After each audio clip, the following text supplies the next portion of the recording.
ರದ್ದು ಮಾಡಬೇಕಂತ ಸರ್, ಇದ್ರ ಬಗ್ಗೆ ಸ್ಪೀಕರ್ ನಿರ್ಧಾರ ಮಾಡೋವಂಥದ್ದು. ಮುಖ್ಯಮಂತ್ರಿಗಳನ್ನು ಅಲ್ಲ, ಸ್ಪೀಕರ್ಗಳು ನಿರ್ಧಾರ ಮಾಡೋಂಥ. ಸ್ಪೀಕರ್ ಏನು ನಿರ್ಧಾರ ಮಾಡ್ತಾರೆ.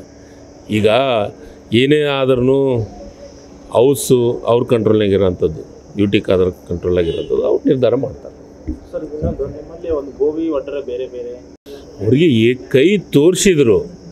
ಆದರೆ ಅವತ್ತು ಇವತ್ತು ಹೇಳಿದ್ದು ಇನ್ನು BJP ಅವ್ರಿಗೆ, ಇವ್ರಿಗೆ BJP ಅವರಿಗೆ ಮಾನ ಮರ್ಯಾದೆ ಇಲ್ಲ. ಇವರು ಕಾರ್ಯಕ್ರಮ ಮಾಡ್ತಾರೆ, ನಮ್ಮ ಕಾರ್ಯಕರ್ತರು ಕಳಿಸ್ಬೇಕಾ ನಾವು?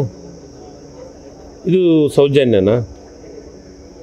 BJP ಕಾರ್ಯಕರ್ತರು ಬಂದು ಕಪ್ಪು ಬಟ್ಟೆ ಪ್ರದರ್ಶನ ಮಾಡ್ತಾರೆ, ಧಿಕ್ಕಾರ ಅಂತ ಕೂಗ್ತಾರೆ. ಇವ್ರ ಕಾರ್ಯಕ್ರಮಕ್ಕೆ ನಮ್ಮ ಕಾಂಗ್ರೆಸ್ ಕಾರ್ಯಕರ್ತರು ಈ ಕೆಲಸ ಮಾಡೋಕ್ಕಾಗಲ್ಲ ನಮ್ಮ ಕೈಲಿ. ನಾವು ಮಾಡ್ಬೋದು, ಆದರೆ ಇವರಷ್ಟು ಮಾನ ಮರ್ಯಾದೆ ಬಿಟ್ಟು ನಾವು ನಿಂತಿಲ್ಲ ಕಾಂಗ್ರೆಸ್ಸವರು. ಮತ್ತು ಲ್ಯಾಂಡ್ ಆರ್ಡರ್ ಪ್ರಾಬ್ಲಮ್ ಆಗುತ್ತೆ. ಒಂದು ಕಾರ್ಯಕ್ರಮ ಮಾಡೋನು ಕಾಮನ್ ಸೆನ್ಸ್ ಅನ್ನೋದು ಇರಬೇಕು. ಈಗ ಪೊಲೀಸ್ ಅಧಿಕಾರಿಗಳು ಎಲ್ಲರನ್ನೂ ನೋಡಿ ಬಿಡೋಕ್ಕಾಗತ್ತೆ? ಸಾರ್ವಜನಿಕ ಸಭೆ ಅದು ಒಂದು ಬೇಡ. ಒಂದು ಇವರೇನು ಬಂದು ಅಷ್ಟು ನಮಗೆ ಧಿಕ್ಕಾರ ಅಂತ ಕೂಗ್ಬಿಟ್ರೆ ಅಂದರೆ ಏನು ದೊಡ್ಡ ಸಾಧನೆ ಮಾಡಿದಂಗೆ ಇವರು BJP ಅವ್ರ ಸಾಧನೆ ಮೊದಲು ಲೆಕ್ಕ ಹಾಕಲಿ. ಡೀಸೆಲ್ ರೇಟು, ಪೆಟ್ರೋಲ್ ರೇಟ್ ಏನಾಗಿದೆ ಅನ್ನೋದನ್ನು. ಇವತ್ತು ಡಾಲರ್ ರೇಟ್ ಏನು, ಬ್ಯಾರಲ್ದು ಡಾಲರ್ ರೇಟ್ ಏನು ಎಷ್ಟಿತ್ತು, ಇವತ್ತೇನು ರೇಟ್ ಇದೆ?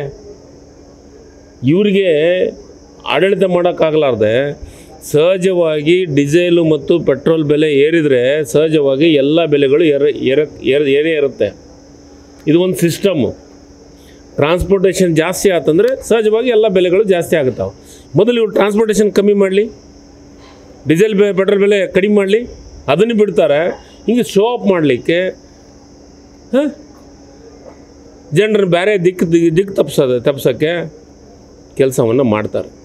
ಮೋದಿಯವರಿಗೆ ಒಂದು ಗೌರವ ಇದೆನಾ? ಈ ದೇಶದ ಪ್ರಧಾನಮಂತ್ರಿಗಳು ದೇಶದ ಅಮಾಯಕ ಜನರು